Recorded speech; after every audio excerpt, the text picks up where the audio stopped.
সে আমলে আমাদের পরগনায় বিখ্যাত চোর ছিল সিধু। তার হাত খুব সাফ ছিল, মাথা ছিল ঠান্ডা আর তুখোড় বুদ্ধি। দিনের বেলা সিধু গৃহস্থের মতো চালচলন বজায় রাখত, আর আমাদের বাড়িতেও বেড়াতে টেড়াতে আসতো। আর 5 জনের মতোই ঠাকুমা তাকেও ফলটল খাওয়াতেন, মুড়ি মেখে দিতেন। কেবল সে চলে যাওয়ার পর ঠাকুমা গেলাস বাটি গুনে গুনে দেখতেন সব ঠিকঠাক আছে কিনা।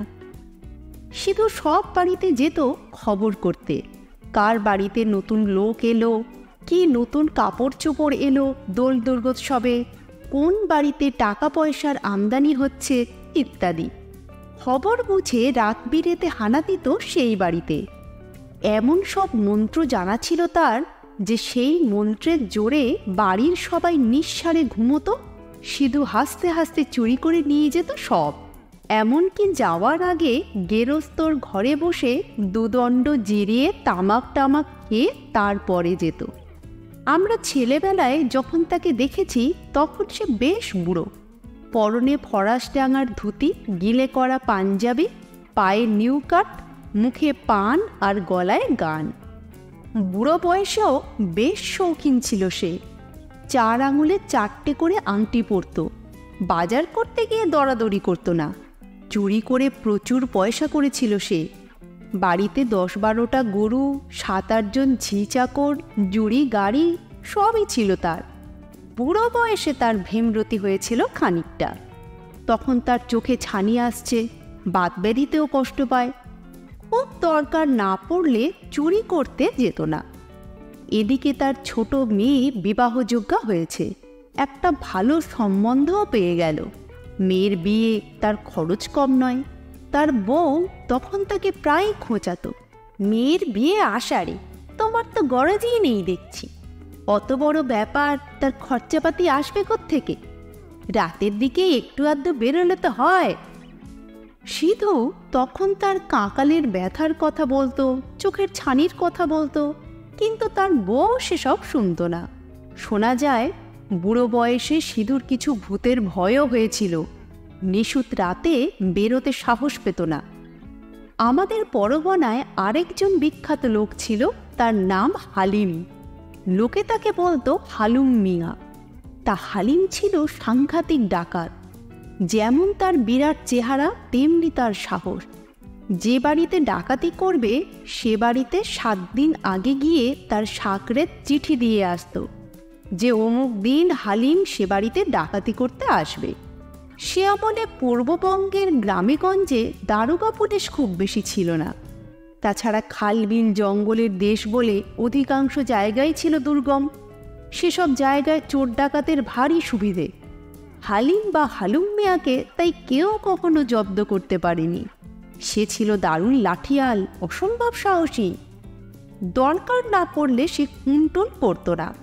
জমিদার বা ধনীরা সাধারণত হালিম মিয়া ডাকাতি করতে এলে খাতির টাতির করত।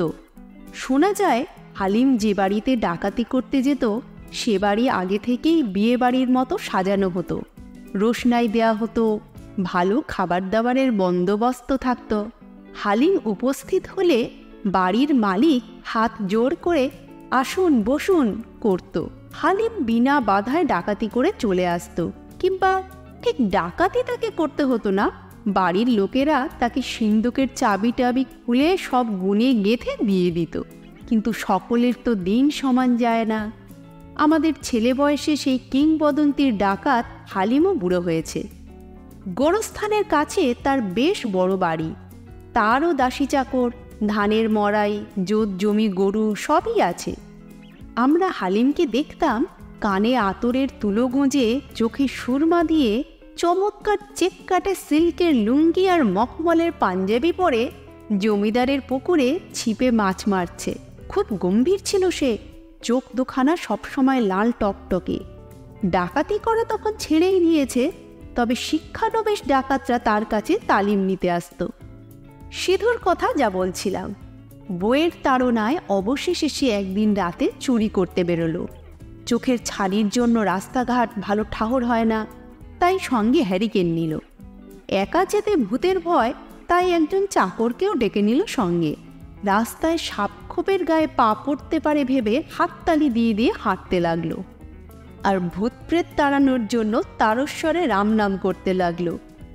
সেই হাততালি আর রাম নামের চোটে এত বিকট শব্দ হচ্ছিল যে রাস্তার দুপাশের বাড়িঘরে লোকজনের ঘুম ভেঙে যেতে লাগলো।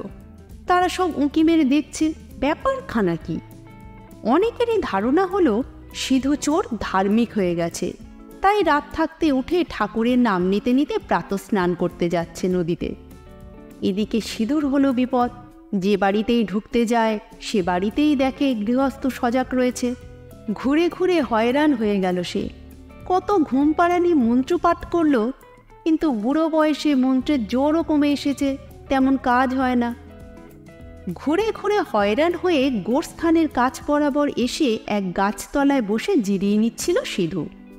খুব ঠাহর করে সমুখ পানে দেখে বলল, ওই মস্ত বাড়ি ওটা কার রে? চাকর উত্তর দিল, ও হালুম মিয়ার বাড়ি। বটে বটে বলে খুব খুশির ভাব দেখালো সিধু। তা হালিম 2 পয়সা করেছে বটে, এতকাল তো খেয়াল হয়নি। এই বলে সিধু শীত কাঠি বের করল। পরদিন গঞ্জে হইচই পড়ে গেল। হালুম মিয়ার বাড়িতে মস্ত চুরি হয়ে গেছে। সকালে হালিমের বউ পা ছুড়িয়ে পাড়া জানান দিয়ে কাঁদতে বসেছে। ও গো, আমার কি হলো গো, আমার সব চেঁচে পুচে নিয়ে গেছে গো। বলি, ও বুড়ো হালিম, তোর শরম নেই? যার দাপে বাঘে গরুতে 1 ঘাটে জল খেত তার বাড়িতে চুরি। বলি, ও মত পড়া হালিম বুড়ো, 7 সকালে গিয়ে যা টানতে বসেছিস? কচু গাছের সঙ্গে দড়ি বেঁধে ফাঁসি যা, থুতু ফেলে তাদের ডুবে মর। দাওয়ায় বসে গাঁজা খেতে খেতে হালিম কেবল রক্তচক্ষু মেলে তাকিয়ে তার বিবিকে ধমক দিয়ে বলল, চুপরাবাদী, যে বেটা চুরি করেছে তার গর্দানের জিম্মা আমার দেখিস। তা শুনে বিবি আরও ডুকরে কেঁদে ওঠে। হালিম 2টো কাজ করল। সিধুর নামে 3 ক্রোশ দূরের থানায় গিয়ে একটা নালিশ ঠুকে দিয়ে এলো, আর সিধুর মেয়ের বিয়ের ঠিক 7 দিন আগে একটা চিঠি পাঠানো তার কাছে, তোমার কন্যার বিবাহের রাত্রে আমি সদল বলে উপস্থিত হইতেছি, আমাকে অভ্যর্থনা করিবার জন্য প্রস্তুত থাকিও। চিঠি পেয়ে সিধু বলল, ফুহ। তারপর সেও গিয়ে 3 ক্রোশ দূরের থানায় দারোগাবাবুকে মুরগি আর মাছ ভেট দিয়ে মেয়ের বিয়েতে নেমন্তন্ন করে এসে দাওয়ায় বসে ফিক ফিক করে হাসতে আর তামাক খেতে লাগলো। সিধুর মেয়ের বিয়েতে আমাদেরও নেমন্তন্ন ছিল। ছোট কাকা সমেত আমরা সবাই ঝেঁটিয়ে গিয়েছিলাম। গিয়ে দেখি হালুম মিয়া ডাকাতি করতে আসবে শুনে যাদের নেমন্তন্ন হয়নি তারাও সব এসেছে গঞ্জ সাফ করে। বিয়ে বাড়ি গিস গিস করছে লোকে। দারোগাবাবু এসে গেছেন। সিধু তাকে বিবাহ বাসরের মাঝখানে বর আসনে বসিয়ে দিয়েছে, আর বর তার পাশে একটা মুড়ায় বসে নিজের হাতে হাত পাখার বাতাস খেতে খেতে ঘামছে। তখনকার নিমন্ত্রণে 4-5 রকমের ডাল খাওয়ানো হতো, তারপর মাছ, মাংস, দই, মিষ্টি বা পায়েস দেওয়া হতো। আমরা সবে 3 নম্বর ডাল খেয়ে 4 নম্বর ডালের জন্য তৈরি হচ্ছি, এমন সময় উত্তরের মাঠ থেকে রে রে চিৎকার উঠল আর মশাল দেখা গেল। পাত ছেড়ে আমরা সব ডাকাতি দেখতে দৌড়ে গেল। কি করুণ দৃশ্য! 60-70 জন সাকরেদ নিয়ে হালিম এসে গেছে। সকলের হাতেই বিশাল লাঠি, বল্লম, দা, টাঙ্গি, কপালে সিঁদুরের টিপ, খালি গা মালকোচা করে ধুতি পরা। কিন্তু সব কজনই বুড়ো সুড়ো মানুষ। এত দূর জোর পায়ে এসে আর হাল্লা চিল্লা করে সকলেরই দম ফুরিয়ে গেছে। হালিমের হাঁপের টান উঠেছে, তাই সিধু তাকে ধরাধরি করে নিয়ে গিয়ে বারান্দায় বসালো। কয়েকজন ডাকাত উবু হয়ে বসে কাস্তে কাস্তে বুকে শ্লেষা তুলছে। একজনকে দেখলাম হাতের ভারী কুড়ুলটা আর বইতে না পেরে একজন বরযাত্রীর হাতে ধরিয়ে দিয়ে নিজের ভেড়ে যাওয়া হাতটাকে ঝেড়ে ঝুড়ে ঠিকঠাক করে নিচ্ছে। সিধু অনেকক্ষণ হালিমের বুক মালিশ করে দেওয়ার পর হালিমের হাপের টানটা কমল। তখন হাতের খাড়াটা তুলে নিয়ে বলল, এবার কাজের কথা হোক। সিধু হাত জোর করে বলল, তোমার মান মর্যাদা ভুলে যায়নি হে। এই নাও সিন্দুকের চাবি, দরজা টরজা সব খোলা আছে, চলে যাও ভিতর বাড়িতে। তো তাই হলো। হুঙ্কার দিয়ে দাঁড়িয়ে রইল হালিম। সঙ্গে সঙ্গে তার দলবলও হুঙ্কার দিল। অবশ্য হুঙ্কারের সঙ্গে সঙ্গে খক করে কাশিও শুরু হয়ে গেল। কিন্তু বেশ দাপের সঙ্গে হালিম ভিতরে ঢুকে লুটপাট করতে লাগলো। নিজের বাড়ির যেসব জিনিস চুরি গিয়েছিল সে সবই উদ্ধার করলো হালিম। শুধু আগাগোড়া সঙ্গে রইল হাত জোর করে। হালিম কোনো জিনিস নিতে ভুল করলে শুধু আবার সেটা দেখিয়ে দেয়। ওই কাঁসার বাটিটা নিলে না? বুড়ো বয়সে ভীমরতি ধরেছে নাকি? ওই দেয়াল ঘড়িটা যে তোমার, চিনতে পারছ না? এইভাবে ডাকাতি নির্বিঘ্নে এবং সাফল্যের সঙ্গে শেষ হলো। সারাক্ষণ দারোগাবাবু পা ছড়িয়ে বসে তামাক টানলেন।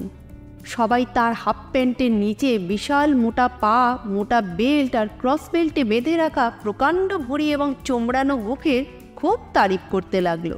তিনি কাউকে গ্রাহ্য করলেন না। বর বেচারা নিজেকে বাতাস করতে করতে ক্লান্ত হয়ে বসে ঢুলছে। বরযাত্রী সমেত সবাই ডাকাতি দেখছে ঘুরে ঘুরে। ব্যাপারটা শেষ হলে হালিম আর সিধু এসে দারোগাবাবুর সামনে করজোড়ে দাঁড়ালো। দারোগাবাবু হুঙ্কার দিলেন, ঘটনাটা কি হলো বুঝিয়ে বল। এই বুড়ো বয়সে চুরি ডাকাতি করতে যাস, একদিন মরবি। সিধু কাছুমাচু হয়ে বললে, বড়বাবু, চুরি কি আর নিজের ইচ্ছে করতে গেলাম? বইয়ের কাছে ইজ্জত থাকে না, সে ঠেলে ঠুলে পাঠায়। হালিমও বলল, আমারও ওই কথা। দারোগাবাবু হাতের নল ফেলে খুব হাসলেন। তার হাসিরও সবাই প্রশংসা করল। তারপর বারান্দায় ঠাঁই করে হালিমের দলকে খেতে বসানো হলো। হালিমের অবস্থা ভালো, কিন্তু তার সাকরেতরা সব হাঘরে। ডাল আর বেগুন ভাজা দিয়েই তারা পাতলোপাট করতে লাগলো। সেই দেখে আমাদের মনে পড়ল আমাদের পাতে এবার 4 নম্বর ডাল পড়বার কথা। আমরা সব দৌড়াদৌড়ি করে ফিরে এলাম খাওয়ার জায়গায়, এবং তারপরেই গণ্ডগোল শুরু হয়ে গেল। অর্ধেক খেয়ে উঠে গেছি, ফিরে এসে হুটপাট করে বসে পড়বার কিছুক্ষণ পরেই সবাই টের পেতে লাগলাম পাতের গণ্ডগোল হয়ে গেছে। কে কার পাতে বসেছি তার ঠিক পাচ্ছি না। যেমন আমার ডান পাশে ছোট কাকা বসেছিল, বাঁয়ে সুবল, মুড়ি ঘণ্টের একটা কানকো। এখন দেখছি ছোট কাকা উল্টো দিকে সারিতে বসে আছে, বাঁ পাশে বিপিন পণ্ডিত। পাতে 8খানা মোটে বেগুন ভাজা, মুড়ি ঘণ্টের কানকোটা নেই, একটা পোটকা পড়ে আছে।